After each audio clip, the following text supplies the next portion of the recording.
voilà loolu ki nga xamante ne ni moom moo di Abdou Karim Gueye Xurum Xax moom daal dina déposé ay sawar lay reetaan non maa ngi tuub. wala ci leneen nga déedéet dama ko déedéet nekkuma ci leneen de li nga wax laay reetaan. jaxase de déedéet damaa war a reetaan Abdou Karim Gueye rek. te reetaan naa ko dama koo tayut. moom activiste la daal dina déposé moo nekk tamit njiital mouvement nitu dëgg valeur moom déposé na beneen proposition de loi jëm rek ci criminaliser l'homosexualité moom ba léegi bàyyiwul nee na bokk na ci li nga xamante ne ni ay promesse électorale la woon moo tax mu jëlaat dem yóbbu ko ci table assemblée nationale. d'accord naa man de ku nekk sañ nga am inquiétude. xalaat parce que bi nit ñi di jóg gisoon nañ fi reefraam woote boobu maa ngi koy fàttaliku ñi fa daje woon ba Karim Gueye xëyee di aalu sax ci manifestation ñi ngi daje woon fii mosquée inachevé ñoom Abdou Karim Gueye Ababacar Mbow docteur Ahmed Lo mi ñëwoon na maam Cheikh Mbacke ak ñëpp bi ñu dajee Karim jël micro non fii dafa waroon a fees du yoon Sénégal ma ne ko grand boobu miinuma ko quoi ma ne ko grand lu baaxee nii ñu woote ko naam 200 personnes daje wuñ fi waaye bu la yàlla dimbalee nga bokk ci 100 personnes yi fi daje man loolu rek sant yàlla laa koy defee. ñeneen ñi ci des nag suñ leen informé danañ dem a dem ba nit ñëpp danañ ko def seen xeexu bopp mujj nañ fu ñu wootu mu ñëw parce que menace bi daf fi amoon. Fatou dañu woon président boo xam ne président États-Unis dafa ñëw fii di wax mbirum góor jigéen mu ne ko pareeguñu. Premier ministre Justin Trudeau bu Canada ñëw. yeneen yi fi am yépp am fi ay góor jigéen di fi jaabaa jonge di fi takkante ay sëy dem sax di sëy ci biiri armeel wala sax ñu corona am fi ñu dugg ci grande mosquée fii dafa def lañ fay def ba ñu yëgal ko commissaire u Rëbës booba yaakaar naa jigéen moo fa nekkoon xaw ma ñu yebbal nit ñu jàpp góor jigéen ñu baleen am na ay góor jigéen yu doon takkante bisub gàmmu Kaolack boobu Sidiki Kaba moo nekk ministre li mu ñu wax mooy acte contre nature lañ kii mais terewuñu maanaam loi bi terewul góor jigéen yooyu yëpp nit ñi jóg Ousmane Sonko li ëpp ci projet bi taxaw ne lii dañ ko war a gàntal criminaliser ko waaye nag nañu nangu ne ànd sàmm jikko yi ci biir amoon na ay député yoo xam ne même bennoo lañ bokkoon Abdoulaye Wilane ak Aliou Souaré ak yeneen experts yu ñu waxal ñooñu ne yéen li ngeen bëgg su ngeen criminaliser mbir mi sax mooy tax mu jafe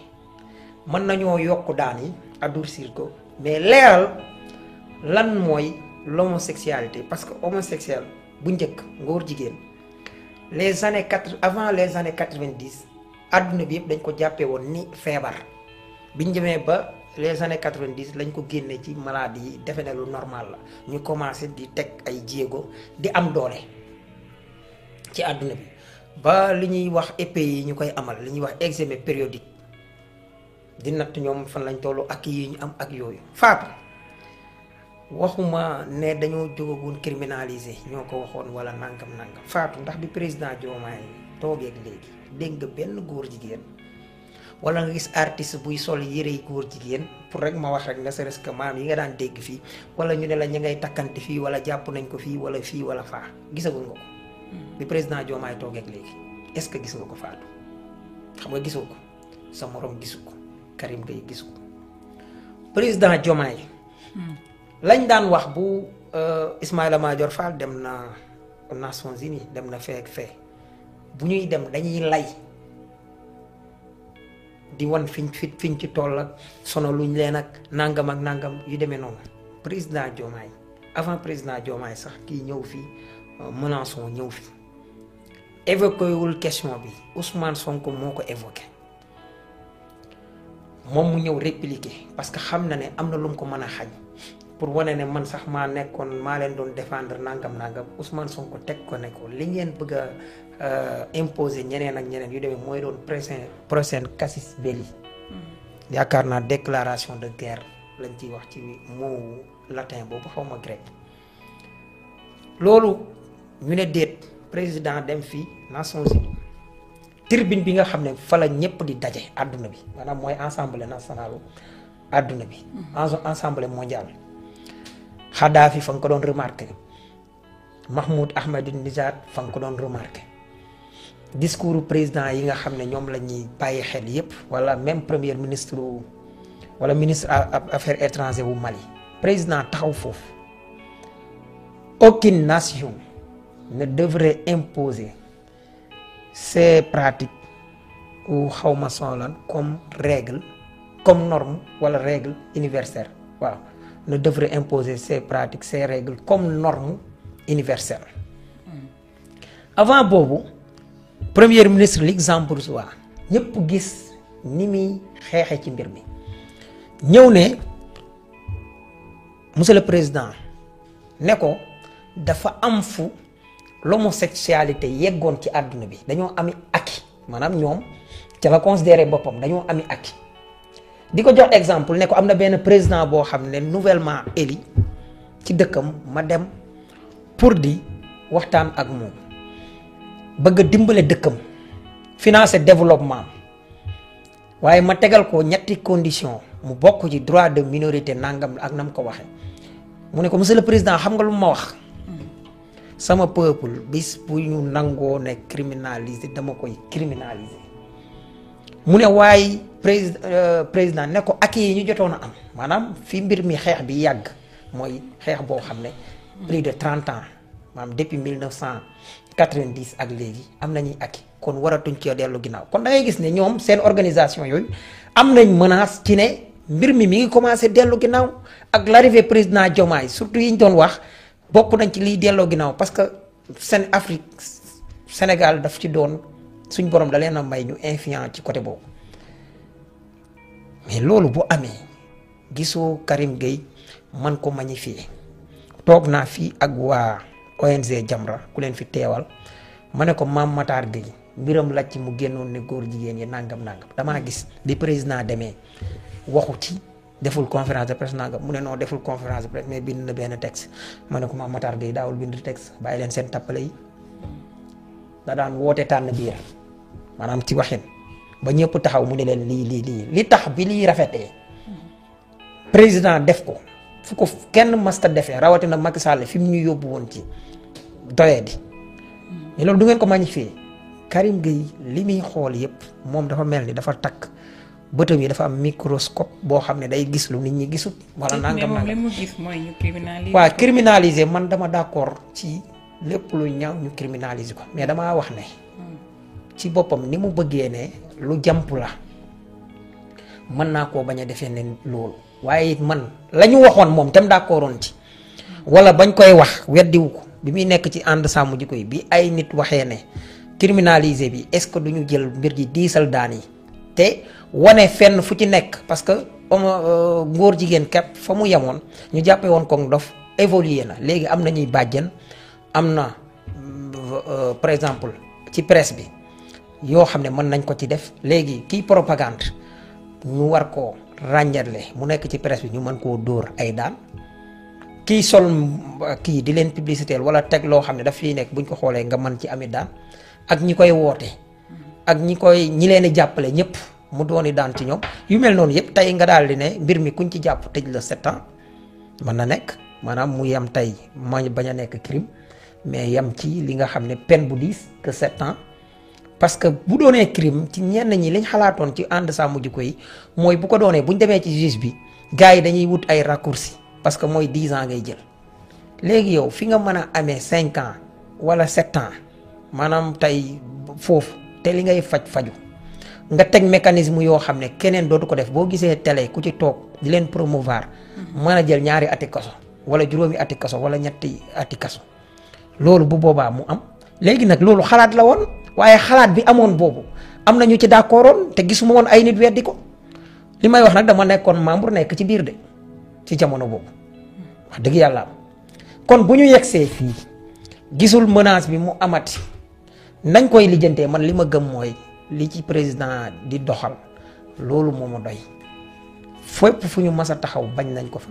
suñ demee bu leen niñ ci laajee wane nañ ci position Sénégal léegi liñ leen di laaj nag man Saa Wolof damaa wax ne dañ diisal daan yi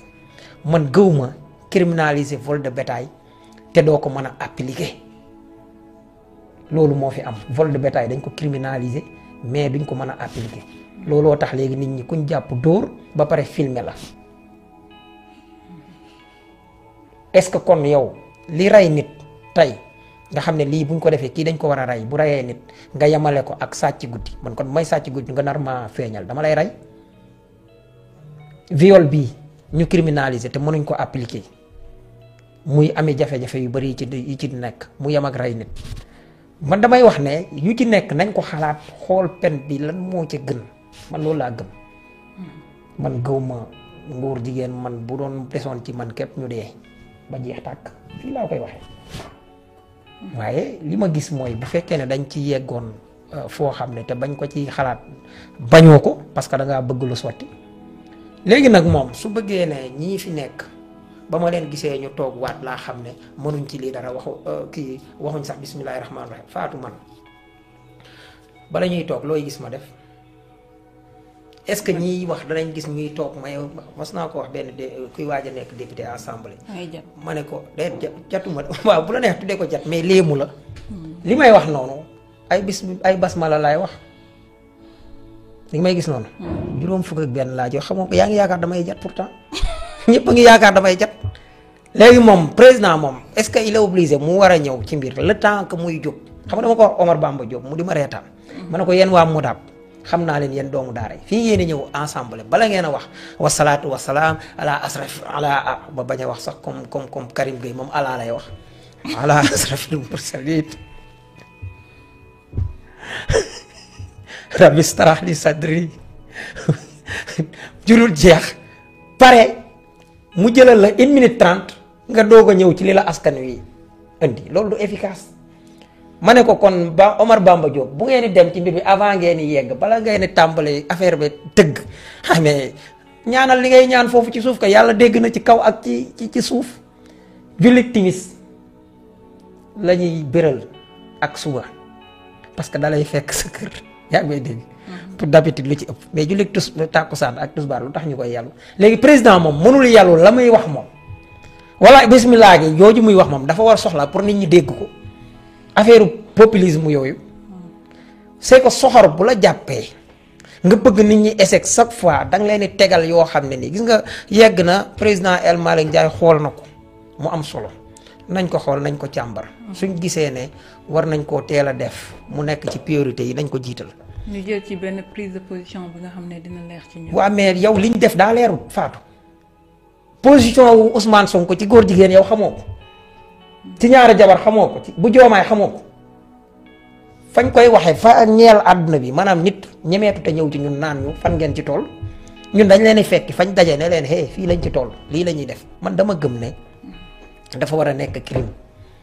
man maag moom ñoo ci gëm mais damay fàttali ne lii moom man dama gëm ne criminaliser ko dafa war parce que warut a nekk luy am foofu laay waxee mais nag bëgg a tiiñal gars yi pour wan leen ne dañoo bon ñi ngi nii nangam ak yooyu daf koy yàq xam nga maa ngi ko doon dégg mu naan waatul sax ba ma gisee waatul jàll léegi nag bi ma ko waxee nag ne ko alxuraan kenn du ci waat léegi mi ngi commencé yam ci bi mu taxawee neewul bismillahi rahmaani rahim kon Karim maa ngi kon yaa ngi may déglu xam nga kon yaa ngi jël bind bul gis gars yi di waat ci bible